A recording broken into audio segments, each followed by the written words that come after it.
ব্যাংকের চেক জালিয়াতি কাণ্ডে গ্রেপ্তার মাল্টিটাস্ক কর্মী সুরজিৎ চক্রবর্তী সুনির্দিষ্ট অভিযোগ মূলে তাকে ভাড়া বাড়ি থেকে তুলে আনে রাজধানী এনসিসি থানার পুলিশ। ত্রিপুরা সরকারের বিজ্ঞান ও প্রযুক্তি দপ্তরের বায়োটেকনোলজি বিভাগের অধিকর্তা অফিসে কর্মরত ওই মাল্টিটাস্ক কর্মীর বিরুদ্ধে অভিযোগ, অধিকর্তার দেওয়া চেক স্বাক্ষর জাল করে 3টি চেক থেকে 3 লক্ষাধিক টাকা অন্যত্র চালান করে দিয়েছে।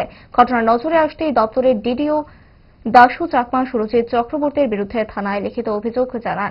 অভিযোগ হাতে পেয়েই জাল বিস্তার করে পুলিশ। উদয়পুরের যুবক অভিযুক্ত সুরজিৎ ইন্দ্রনগর এলাকায় ভাড়া বাড়িতে থাকত। পুলিশ গভীর রাতে সেই বাড়ি থেকে অভিযুক্তকে তুলে নিয়ে আসে থানায়। অর্থ নয়ছয়ের ঘটনার প্রাথমিক প্রমাণ হাতে চলে এসেছে পুলিশের কাছে। এই কাণ্ডে তার সঙ্গে দপ্তরের অন্য কেউ যুক্ত রয়েছে কিনা তার তালাশ শুরু করে দিয়েছে এনসিসি থানার পুলিশ। জালিয়াতির অভিযোগে মাল্টিটাস্ক কর্মী সুরজিৎ চক্রবর্তীর গ্রেপ্তারি নিয়ে কি জানাচ্ছে পুলিশ, দেখুন। বায়োডাইভার্সিটি ডিপার্টমেন্টের ডিটিও দাশু চাকমা উনি আমাদের থানাতে একটা এফআইআর করেন আজকে যে ওনার অফিসে একজন স্টাফ এমটিএস মাল্টিটাস্ক স্টাফ তাকে চেক দিয়ে ব্যাংকে পাঠানো হয়েছিল বিভিন্ন সময়ে চেকগুলি জমা দেওয়ার জন্য, কিন্তু সে দেখা গেছে চেকগুলি ফোর্স করে টাকা অ্যামাউন্টগুলো নিজের নামে এবং অন্য নামে ঢুকিয়ে দিয়েছে।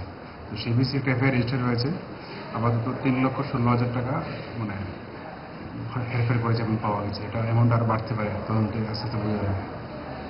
কয়টা চেক, কত লক্ষ টাকা? তিনটে চেক টোটাল। কত লক্ষ টাকা? একটা 1,46,000, একটা 1,14,000, একটা 56,000। মানে সে কি একই করেছেন, তার সাথে অন্য কেউ জড়িত আছে? এখন অব্দি তো একটা জন্য পাওয়া গেছে, আমরা ইনভেস্টিগেশন করে দেখছি আর প্রযুক্ত আছে কিনা। কোন ব্যাংকে চেকগুলো জমা দিয়েছিল? গ্রামীণ ব্যাংক মুরগাবস্থানে আছে।